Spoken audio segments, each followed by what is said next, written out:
Good morning साथियों।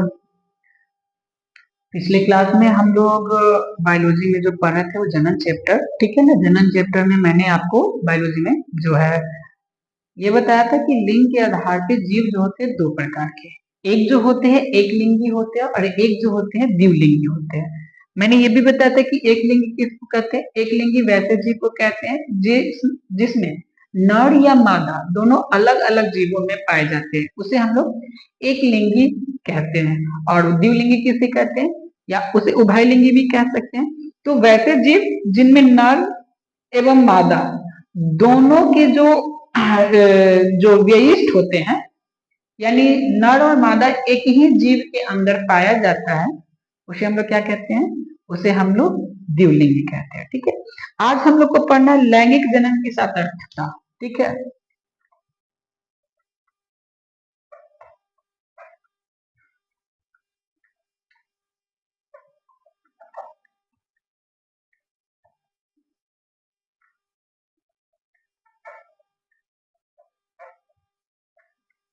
ठीक है, लैंगिक जनन की सार्थकता पढ़ना है। क्या है इसके बारे में समझिएगा, ठीक है ना। कह रहा है कि इसमें भी जो होता है युग्मनज बनने के पहले, अर्थात जब अंडाणु, ठीक है ना, अंडाणु और शुक्राणु, ठीक है ना, शुक्राणु, ठीक है, समझिएगा। जब अंडाणु और शुक्राणु दोनों निषेचित होते हैं, फर्टिलाइज होते हैं, ठीक है, क्या होते हैं, निषेचित, समझिएगा, निषेचित होते हैं, ठीक है ना। तो निषेचित होने से पहले यानी फर्टिलाइज होने के पहले, ठीक है, उनमें क्या होता है कि अर्धसूत्री विभाजन, क्या होता है, अर्धसूत्री किसका होता है, गुणसूत्रों का, गुणसूत्रों का, गुणसूत्रों का, गुणसूत्रों का अर्ध अर्धसूत्री विभाजन, अर्धसूत्री विभाजन होता है। चलिए, ठीक है ना, अर्धसूत्री क्या होता है, विभाजन होता है। इससे क्या होता है कि जो नए जीव होते हैं उसमें ठीक ठीक आधा नर का और आधा मादा वाला, ठीक है ना। नर के, देखिए मनुष्य में कितने गुणसूत्र होते हैं, तो हम लोग को पता है कि 46 पेयर में बताएं तो 23। तो होता क्या है कि जो महिला वाला होता है ना, यानी कि मादा वाला, इसमें 22 प्लस एक्स, 22 प्लस एक्स, और वही अगर बात करें पुरुष की तो इसमें भी 22 प्लस एक्स या वाई, है ना, 22 एक्स या वाई, टोटल टोटल कितना होता है, 46, 46 होते हैं, है ना, 46 होते हैं। तो इनमें से आधा इधर और आधा इधर, ठीक है ना।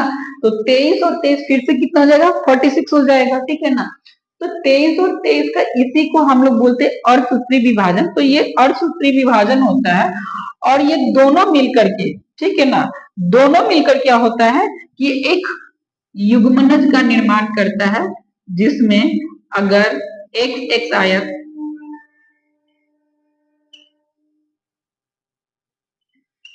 ये हो सकता है, यानी कि 22 जोड़ा, है ना, 22 बोले तो यहाँ पे हम लोग जोड़ा लिख रहे हैं, ठीक है ना। और एक्स एक्स, ठीक है ना,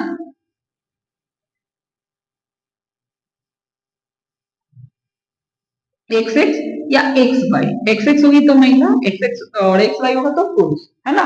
यानी कि लड़का के लिए, लड़की के लिए एक्स एक्स और लड़का के लिए एक्स वाई होता है। तो आपको इतना इतना जो होता है ना, 22 22 जोड़ा प्लस एक्स एक्स या एक्स वाई, फिर से ये युग्मनज बनाता है। क्या बनाता है, युग्मनज बनाता है, ठीक है ना। अर्थात ये निषेचित होकर भ्रूण का निर्माण करता है। क्या करता है, भ्रूण का निर्माण करता है। और यही बाद में क्या होता है कि एक जीव का अस्तित्व लेता है। ये क्या होगा, जीव बनेगा, है ना, ये जीव के अस्तित्व आएगा, ठीक है। अगर ऐसा ना हो, सपोज दैट ये जो अर्धसूत्री विभाजन हुआ, अर्धसूत्री विभाजन नहीं होगा, तो आने वाले जीव में, है ना, जो नया जीव उत्पन्न होगा उसमें 46 92, फिर उसके आगे वाला में बढ़ते जाएगा। इस प्रकार से ऐसा माना जाता है कि जैसे जैसे टाइम बढ़ते जाएगा, ठीक है ना, जनरेशन चेंज होते जाएगी, तो आने वाले टाइम में केवल और केवल इस पृथ्वी पर आने वाले टाइम में क्या होगा कि इस पृथ्वी पर केवल और केवल डीएनए पाया जाएगा। क्या पाया जाएगा? डीएनए। डीएनए बोले तो di nucleic acid, di nucleic acid. तो अगर क्या ना हो, अर्धसूत्री विभाजन, अर्धसूत्री विभाजन अगर ना हो तो इस पृथ्वी पर आने वाले टाइम में, पृथ्वी पर, है ना, आने वाले टाइम में यानी कि भविष्य में, ठीक है ना, भविष्य में क्या होगा? डीएनए होगा। केवल क्या होगा? डीएनए। केवल डीएनए ही डीएनए, हर तरफ क्या पाया जाएगा? डीएनए। और जीव का जो अस्तित्व होगा वो खत्म हो जाएगा, ठीक है ना।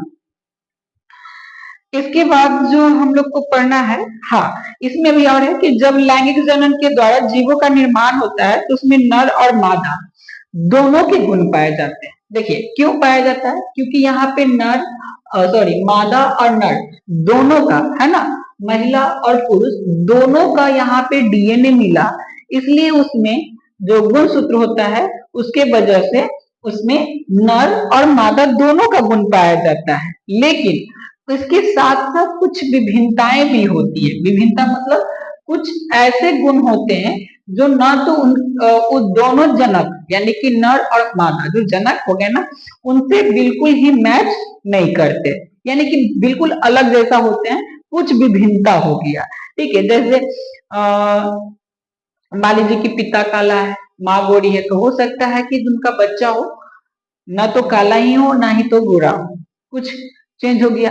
मान लीजिए कि माता और पिता का आईज का जो कलर है वो ब्लैक है, लेकिन बच्चे का कलर ब्राउन हो सकता है या ब्लू हो सकता है। तो ये कुछ कुछ ऐसे बदलाव जो होते हैं इसे हम लोग विभिन्नता कहते हैं, ठीक है ना। तो ये चेंज थोड़ा बहुत हम लोग को देखने को मिल जाता है, विभिन्नता देखने को मिल जाता है, बिल्कुल सेम टू सेम नहीं होता। सेम टू सेम किसमें होता है? अलैंगिक जनन में, है ना। अलैंगिक जनन में क्या होता है? बिल्कुल सेम टू सेम, क्योंकि वहां पे जो गुण सूत्र होते हैं ना वो समसूत्री विभाजन होता है ना, समान सूत्रों का विभाजन होता है, यानी कि सेम सेम जाता है, इसलिए बिल्कुल वैसा ही होता है। यहाँ पे और सूत्री विभाजन होता है, इसलिए आधा पिता का होता है आधा माता का होता है, लेकिन फिर इसमें कुछ नए गुण पाए जाते हैं। और यही विभिन्नता धीरे धीरे बदलते मतलब एक जनरेशन से दूसरे जनरेशन में जाता है, थोड़ा और चेंज होते जाता है, चेंज होते जाता है। और यही चेंज होते होते क्या होता है कि विभिन्नता की वजह से, विभिन्नता की वजह से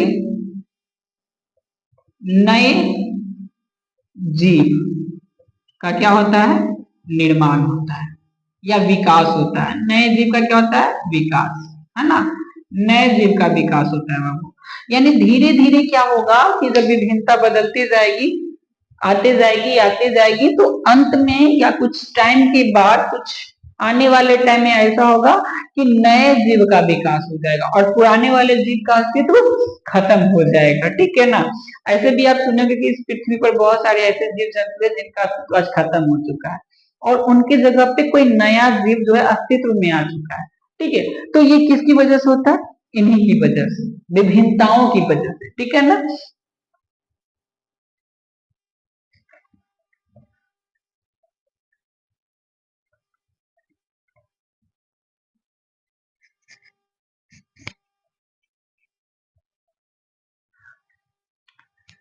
अब इसके बाद पढ़ना हम लोग को पुष्पी पौधे, यानी जो फूल वाले पौधे होते हैं उनमें लैंगिक जनन, है ना। पुष्पी पौधे में लैंगिक जनन।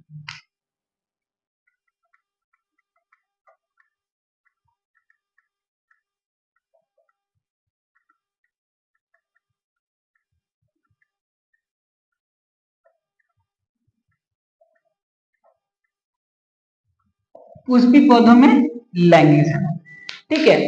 तो समझते हैं इसके बारे में। देखिए जो भी पेड़ पौधे होते हैं उनमें जो जनन का जो वास्तविक भाग माना जाता है, ठीक है ना, वो फूल को माना जाता है, यानी कि पुष्प को माना जाता है। पुष्प को ही हम लोग क्या मानते हैं? पुष्पी पौधे में जो लैंगिक जनन होता है, लैंगिक जनन का भाग होता है, ठीक है ना। तो क्यों? क्योंकि जो लैंगिक जनन का जो अंग होता है पौधे में ही, पौधे के फूल में ही पाया जाता है। कोई भी अंग, चाहे इस आपको पढ़ना है स्त्री केसर और पुंग केसर, तो कहाँ पाया जाता है? फूल में ही पाया जाता है। इसलिए फूल को हम लोग पेड़ पौधे का वास्तविक जनन अंग कहते हैं या जनन भाग कहते हैं। अब देखिए कि पुष्प जो हो गया, इसमें कौन कौन से अंग होते हैं, ठीक है ना। कौन कौन से अंग होते हैं? एक फूल हम बनाते हैं, शायद हमसे सही बन जाए तो ठीक बात।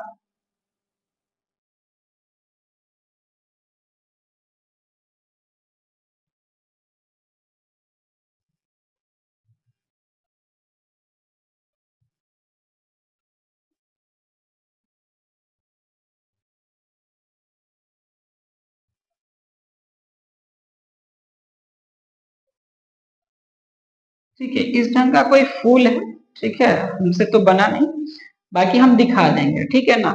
फूल में क्या होता है? एक फूल में जो होता है आपका,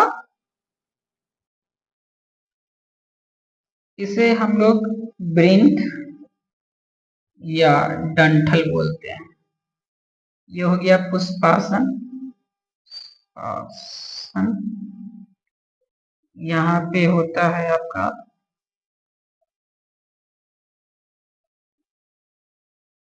ये हो गया अंडाशय, ये बीजांड,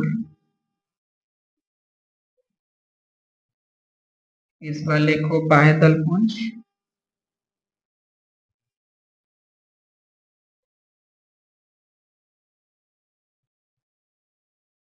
इसको हम लोग पंखुड़ी भी बोलते हैं, पंखुड़ी या दल, है ना, दोनों नाम से जानते हैं। और इसी में आपका जो होता है,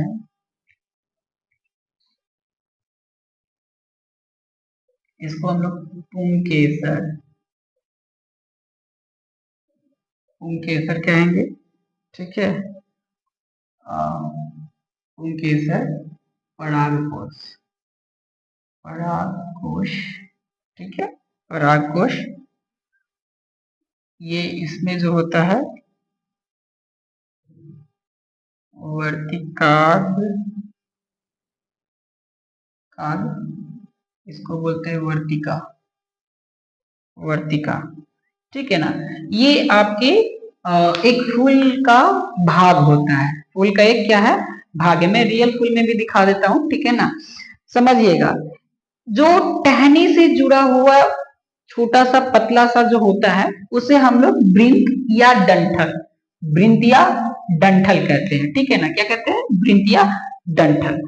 और इस पर फूल, पूरा फूल जिस पर स्थित होता है, जिस भाग पर स्थित होता है उस भाग को पुष्पासन कहते हैं। क्या कहते हैं? पुष्पासन। और नीचे में जो लटक रहा होता है या नीचे में जो बाहर से हरा हरा रंग जो फूल को सपोर्ट देता है, उसे बाह्यदल कहते हैं। क्या कहते हैं? बाह्यदल। उसी बाह्यदल के अंदर में आपका अंडाशय, जहाँ पे अंडाणु होते हैं, अंडाशय, और बीजांड जिसमें बीज का निर्माण होता है, वो होता है, ठीक है ना। और देखिएगा, ये जो जो कलरफुल जो पाया जाता है उसे हम लोग पंखुड़ी या दल कहते हैं। जो भी कलरफुल अंग होता है ना, उसे पंखुड़ी या क्या कहते हैं? हम लोग दल कहते हैं। ऊपर में ये जो होता है, जो पीले रंग का होता है, उसे परागकोश, उसके डंठल को पुंकेसर, है ना। ऊपर जो पीले रंग का उसे परागकोश कहते हैं, उसके डंठल को पुंकेसर कहते हैं। और कहीं कहीं लाल पीला जो भी होता है ना, उसमें एक जो होता है उसको वर्तिका, उसके डंठल को वर्तिका, ठीक है ना। ऊपर वाले भाग को वर्तिका और इसके वर्तिका कहते हैं। तो ये हो गया फूल। अब रियल फूल में मैं आपको दिखा देता हूँ, ठीक है। देखिएगा, रियल फूल में ये वाला जो भाग है, ये वाला, ठीक है ना, इसे ही हम लोग क्या कहते हैं? डंठल। ये रियल फूल में ये वाला हो गया डंठल। ये जो आपका ये जिसपे ये पूरा का पूरा फूल आया हुआ है ना, इस पार्ट पे, इस पार्ट को हम लोग बोलते हैं पुष्पासन। क्या बोलते हैं? पुष्पासन। देखिएगा, ये जो अंग हो गया, ये हरा वाला जो अंग आपको दिखाई दे रहा है, ये हरे वाले अंग को हम लोग कहते हैं बाह्यदल पुंज। क्या कहते हैं? बाह्यदल पुंज कहते हैं या बाह्यदल भी कहते हैं, ठीक है ना। इस वाले जो रेड कलर में यहाँ दिख रहा है, इसी को हम लोग दल कहते हैं। क्या कहते हैं? दल कहते हैं। अब आइए इसके अंदर का पार्ट्स में, ठीक है ना। हाँ, और जो अंडाशय अंडाशय और बीजांड की बात की है, तो यहाँ पे अवस्थित होता है अंडाशय और बीजांड दोनों, ठीक है ना।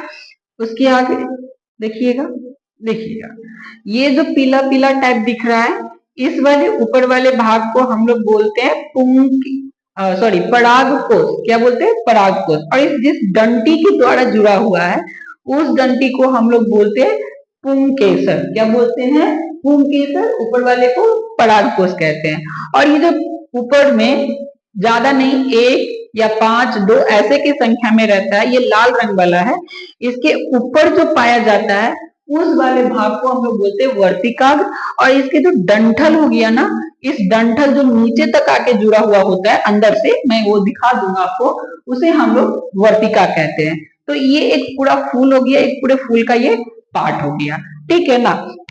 अब समझिएगा इसके बारे में, है ना, इसमें कैसे लैंगिक जनन होता है, ठीक है ना। ये तो मैं आपको दिखा दिया, ठीक है। इसमें वही चीज है जो मैंने बताया, वो सारा चीज दिखाया गया है।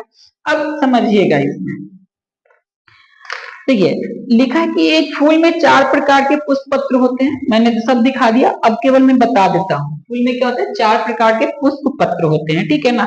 जिसमें एक, जिसको हम लोग बाह्यदल पुंज कहते हैं, जो बाहर वाला उसको बाह्यदल पुंज कहते हैं। दूसरा दल पुंज, इस वाले को हम लोग क्या कहते हैं? दल पुंज कहते हैं। तीसरा है पुमंग, वही पुंकेसर और परागकण को जो सम्मिलित रूप होता है, उसे पुमंग कहते हैं। क्या कहते हैं? पुमंग कहते हैं। और चौथा जो होता है वो होता है जायन, यानी स्त्री केसर, है ना। इसको हम लोग क्या बोलते हैं? वर्तिकाग्र, ठीक है ना, या वर्तिका। इसके सम्मिलित रूप को, स्त्री केसर को हम लोग जायांग कहते हैं। स्त्री केसर को क्या कहते हैं? जायांग कहते हैं, ठीक है ना। इसमें क्या होता है कि ये सब क्या होता है? बाह्य दलपुंज और दलपुंज इसके सहायक अंग होते हैं, ठीक है ना। बाह्य दलपुंज और दलपुंज क्या हो गया? दोनों सहायक अंग। और इसके भीतर 2 भाग जो होते हैं ना, पुमंग और जायांग। असल में पुमंग और जायांग ही इसके मेन पार्ट होता है, जो क्या करता है? जनन, है ना, जनन में भाग लेता है, ठीक है ना। ये अच्छा, अब इसमें क्या है? जो सहायक अंग होते हैं, वो फूलों को आकर्षक बनाते हैं, ताकि बाहर से कोई कीड़े मकोड़े या तितलियां, पक्षी जो उसका रस यानी कि नेक्टर, जो उसका नेक्टर चूसते हैं ना, उसको अट्रैक्ट कर सके, ठीक है। ऐसा क्यों? ऐसा इसलिए होता है कि जब कोई तितली आएगा, उस पे बैठेगा, उसके पैर पुमंग से टकराएगा, अर्थात परागकोश से टकराएगा। परागकोश में ना बहुत ही छोटे छोटे कण होते हैं, जिसे हम लोग परागकण कहते हैं। वो परागकण उसके पैर में लगेगा, और वो धीरे धीरे उसके पैर, हो सकता है स्त्री केसर वाले भाग जो वर्तिकाग्र है, उससे टकराएगा, और जो आपका परागकण होता है, वो स्त्री केसर तक पहुंच जाएगा, जिससे कि उसमें निषेचन की क्रिया होगी। तो इसलिए जो बाह्यदल जितने भी पुंज हैं, यानी कि सहायक अंग जो है, ठीक है ना, बाह्यदल और दल पुंज दोनों सहायक अंग है, ये फूलों को अट्रैक्टिव बनाते हैं, ताकि दूर से देखने में ज्यादा आकर्षक लगे, ताकि उस पे तितलियां या छोटे पक्षी जो नेक्टर लेते हैं, वो उसकी तरफ अट्रैक्ट हो सके, ठीक है ना, आकर्षित हो सके, ठीक है। तो ये हो गया। और सहायक अंग इसके साथ साथ जो आपका मेन पार्ट है ना, पुमंग और जायांग, उसकी रक्षा भी करते हैं बाहर से ना, बाहर से इसको घेर के रखते हैं, ताकि इसकी रक्षा हो सके, तो इसकी रक्षा भी करते हैं, ठीक है ना। और जो इसमें ये हो गया, और इसके जो आवश्यक अंग यानी कि पुमंग और जायांग है, वो जनन का कार्य करने का काम करते हैं, ठीक है ना। कि जनन का कार्य कौन करता है? तो पुमंग और जायांग। बाह्य दल पुंज और दल पुंज क्या करते हैं? अट्रैक्टिव बनाते हैं फूल को, और जो जनन अंग है उसकी सुरक्षा करते हैं, ठीक है। तो सबसे पहले इसमें समझते हैं पुमंग के बारे में, है ना। इसको इरेज कर देते हैं।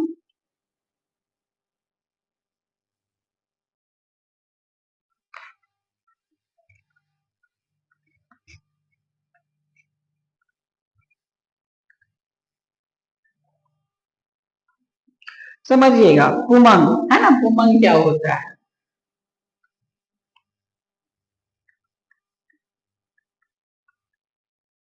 देखिए सबसे पहले तो पुमंग में बता दो कि ये नर भाग होता है। क्या होता है? नर भाग। और नहीं, ये पुमंग क्या होता है? नर भाग, अर्थात ये पुरुष वाला भाग है। ठीक है। दूसरा, इसमें लंबी लंबी रचनाएं होती है, मैंने आपको पहले ही बता दिया, जिसे हम लोग पुंकेसर कहते हैं। जो लंबी लंबी रचना होती है, मैंने आपको फिगर में जो दिखाया कि लंबी होती है ना, पूरा आपका पराग कोश और ये जो नीचे का था, ठीक है, दोनों को मिला के क्या कहते हैं हम लोग? पराग ये पुंभंग, क्या कहते हैं? पुमंग कहते हैं। उसी को हम लोग पुंकेसर भी कहते हैं। ठीक है। पुष्प का जो आपका वास्तविक नर भाग होता है वो होता है पुंकेसर। कौन होता है? पुंकेसर। इसका नर भाग वास्तविक हो गया। ठीक है। पुंकेसर दो भाग में बटा होता है। एक तंतु, देखिए एक तंतु हो गया, ठीक है, और दूसरा कौन सा इसमें होता है? दूसरा जो होता है परागकोश। ये इसको क्या कहते हैं? परागकोश कहते हैं। ठीक है ना। तो पुमंग में जो पुंकेसर, इसको सम्मिलित रूप में क्या कहते हैं? पुंकेसर कहते हैं। तो पुंकेसर दो भाग में बटा है, एक तो तंतु, दूसरा कौन सा?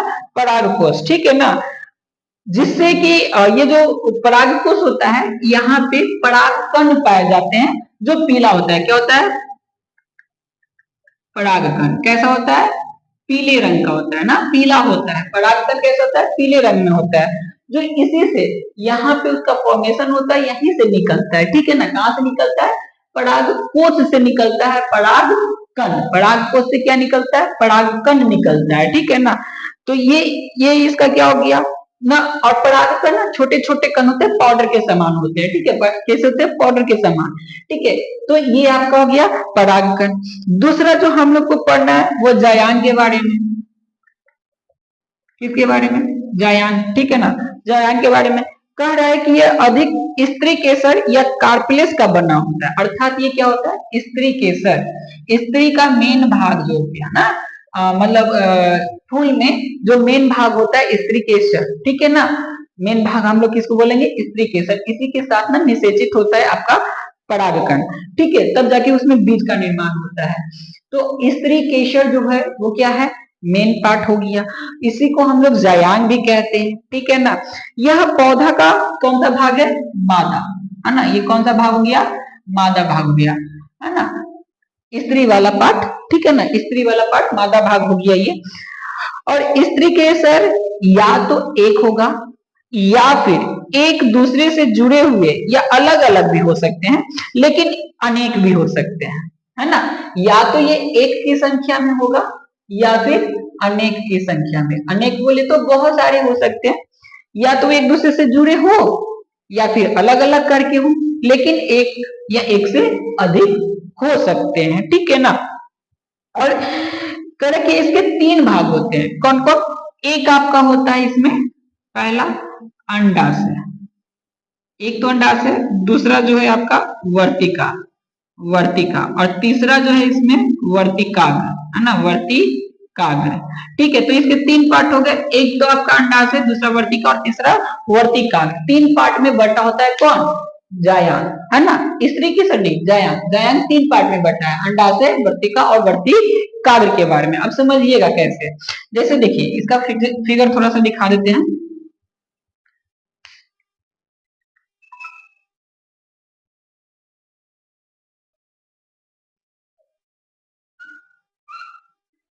ठीक है।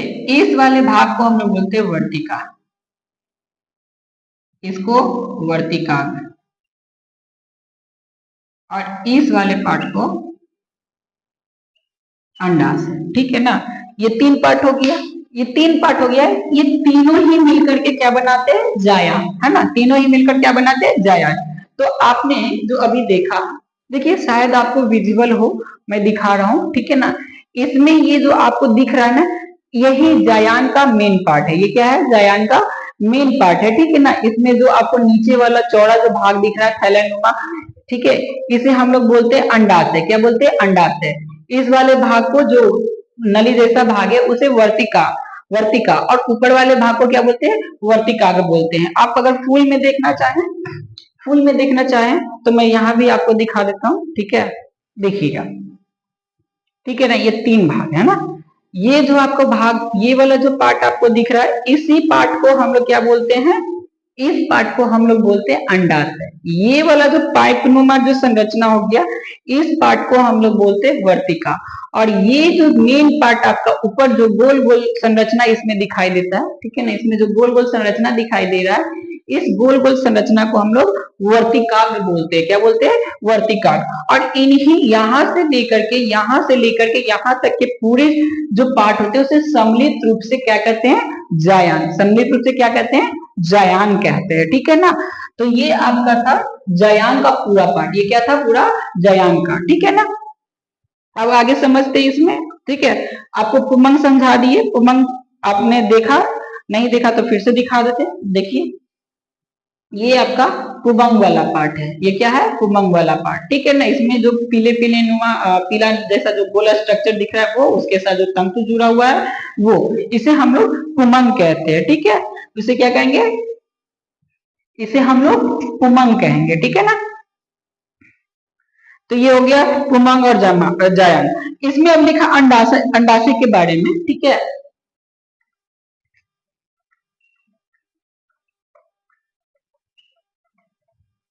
क्या है? अंडाशय, ठीक है। समझिएगा अंडाशय के बारे में, ठीक है। कह रहा है अंडाशय के बारे में कि यह स्त्री केसर का आधारीय भाग है। क्या है? स्त्री केसर, स्त्री केसर का आधारीय भाग, मतलब आधार होता है, ठीक है ना। आधारीय भाग होता है, ये आधार पे, बेस पे होता है ये, ठीक है ना। आधारीय भाग होता है जो किससे जुड़ा होता है? पुष्पासन। पुष्पासन किसको कहते हैं? ठीक है। तो देखिए यहाँ पे, ये आपका अंडाशय हो गया, ये आपका अंडाशय हो गया, ठीक है ना। अंडाशय जिससे जुड़ा हुआ है, इस पार्ट को हम लोग क्या कहते हैं? पुष्पासन। इस पार्ट को क्या कहते हैं? पुष्पासन। जहां पे जुड़ा हुआ उसको पुष्पासन कहता है। तो इसीलिए कह रहा है कि आधारीय भाग होता है और ये पुष्पासन से जुड़ा होता है, ठीक है ना। और ये सामान्यतः फुला हुआ, मतलब थोड़ा फुला ही होता है, ठीक है, जिससे एक लंबी पतली रचना निकलती है, जिसे हम लोग वर्तिकाग्र कहते हैं। बार बार बता रहे हैं आप लोग को कि जो लंबी सी पतली जो रचना निकल रही है उसे क्या कहते हैं? वर्तिका, है ना। ये जो लंबी सी रचना है ना, ये पतली सी जो रचना है, इसी को हम लोग क्या कहते हैं? वर्तिकाग्र कहते हैं। क्या कहते हैं? वर्तिकाग्र, ठीक है ना। और इसके शिखर पे जो फूली हुई रचना होती है और चपटी जो जिसपे चिपचिपी सी रचना होती है ना, इस रचना को हम लोग वर्तिकाग्र कहते हैं ना। वर्तिका और वर्तिकाग्र कहते हैं, ठीक है ना। अब देखिए अंडाशय के भीतर, है ना, इसी अंडाशय के भीतर, ठीक है, बीजांड पाया जाता है। क्या होता है? बीजांड, जिसकी संख्या भिन्न भिन्न पौधे में अलग अलग होती है। या तो एक भी हो सकता है, एक से अनेक भी हो सकता है। और बीजांड होता है ना, एक अंदरूनी जो भित्ति, मतलब पतली सी झिल्ली जैसी रचना होती है, जिसकी वजह से बीजांड एक दूसरे से अलग होते हैं, ठीक है ना। मतलब उसी के अंदर क्या होता है? एक दूसरे से वो पार्ट वाइज बटा होता है। पार्ट वाइज क्या होता है? बटा होता है, ठीक है ना। और बीजांड के अंदर भ्रूणकोश होता है, अर्थात वहां पे भ्रूण का निर्माण होता है, जिसमें कि मादा युग्मक होते हैं। मादा युग्मक बोले तो अंडाणु, मादा युग्मक बोले तो अंडाणु पाए जाते हैं, ठीक है ना। तो ये आपको मैं उसका स्ट्रक्चर दिखाता हूँ, शायद विजिबल हो जाए आप लोग को, ठीक है ना।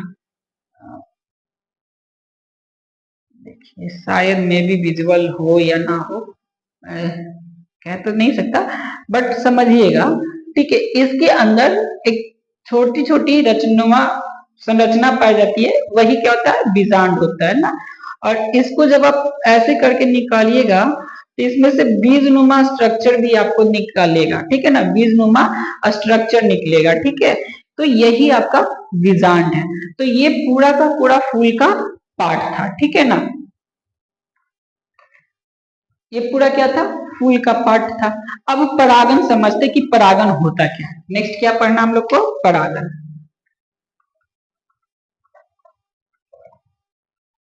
परागन, ठीक है ना।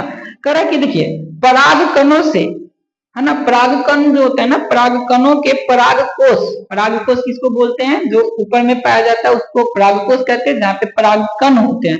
तो पराग कण परागकोश से निकलकर किसी भी पौधे के वर्तिकाग्र तक पहुंचते हैं, जिससे पहुंचने की क्रिया को हम लोग परागकण, मतलब पराग कोश से परागकण निकला और उसी फूल या किसी अन्य फूल के वर्तिकाग्र तक पहुंचा, चाहे किसी भी माध्यम से, हवा, पानी या किसी जानवर, किसी कीट, किसी तितली, पक्षी, किसी भी माध्यम, इट मीन्स हम लोग भी वो माध्यम शायद हो सकते हैं, तो उस माध्यम से, जिस भी माध्यम से वहां पे पहुंचा, ठीक है ना, उसे हम लोग परागन कहते हैं। क्या कहते हैं? परागन।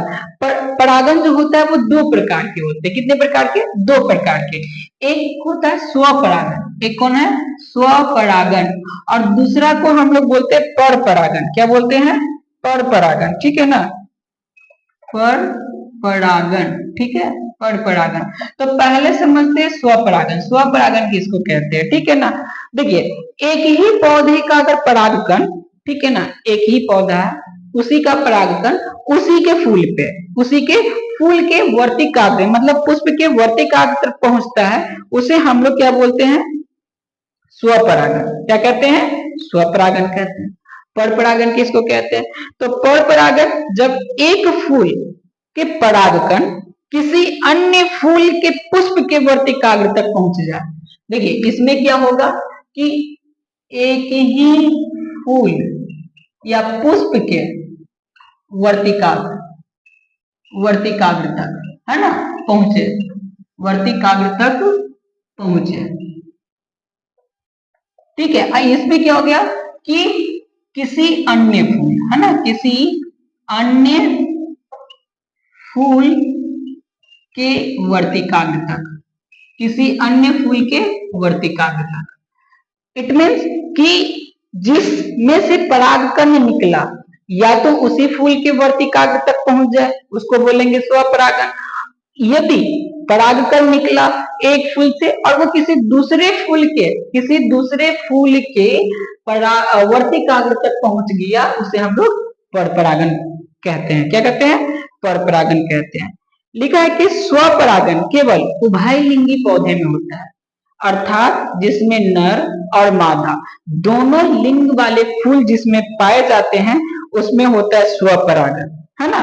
क्या होता है? स्वपरागन, क्योंकि इसके होने के लिए कोई बाह्य कारक नहीं चाहिए होता है, कोई बाह्य कारक की जरूरत नहीं है, इसलिए, ठीक है ना। अब इसके बाद हम लोग को जो पढ़ना है वो पढ़ना है निषेचन। क्या पढ़ना है? निषेचन पढ़ना है, ठीक है ना। अगला जो हम लोग को पढ़ना है निषेचन, ठीक है ना, समझिएगा निषेचन।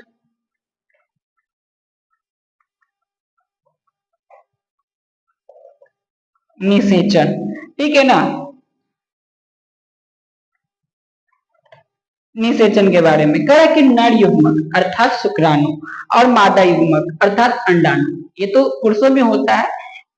फूल में क्या होगा? तो फूल में आपका परागकण नर वाला, ठीक है ना। तो परागकण निकल के कहाँ पहुंचेगा? वर्तिकाग्र तक, ठीक है ना।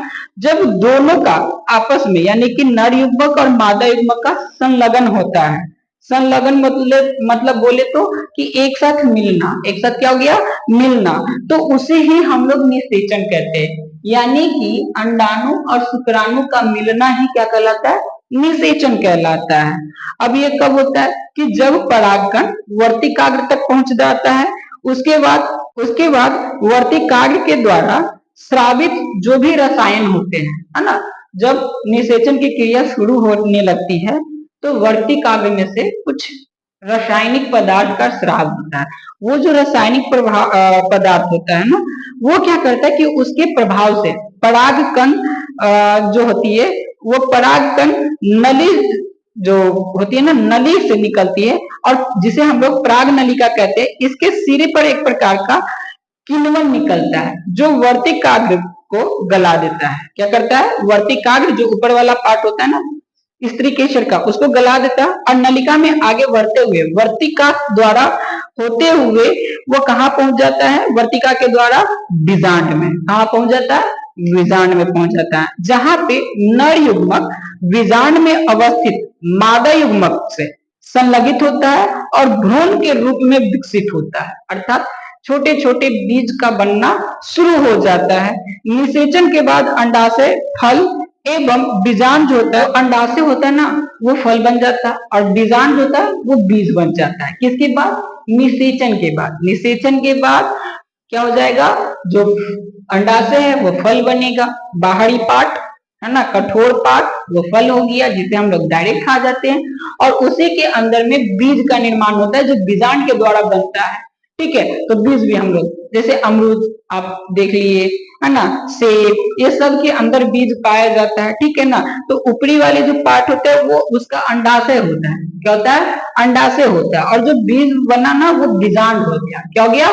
बीजांड हो गया। ठीक है, बीजांड होता है। ठीक है, इस क्रिया के दौरान फूल के जो अन्य भाग होते हैं, जब फूल का निर्माण होने लगता है तो अन्य जो भाग है दह पुंज, बाह्यदल पुंज, ये सब क्या हो जाते हैं? नष्ट हो जाते हैं, खत्म हो जाते हैं। और इस प्रकार फूल में निषेचन होता है, और ये लैंगिक क्रिया का एक भाग होता है, और इसी के द्वारा बीज का निर्माण होता है।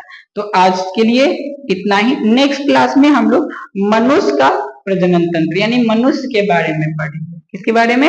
मनुष्य के बारे में। ठीक है, थैंक यू।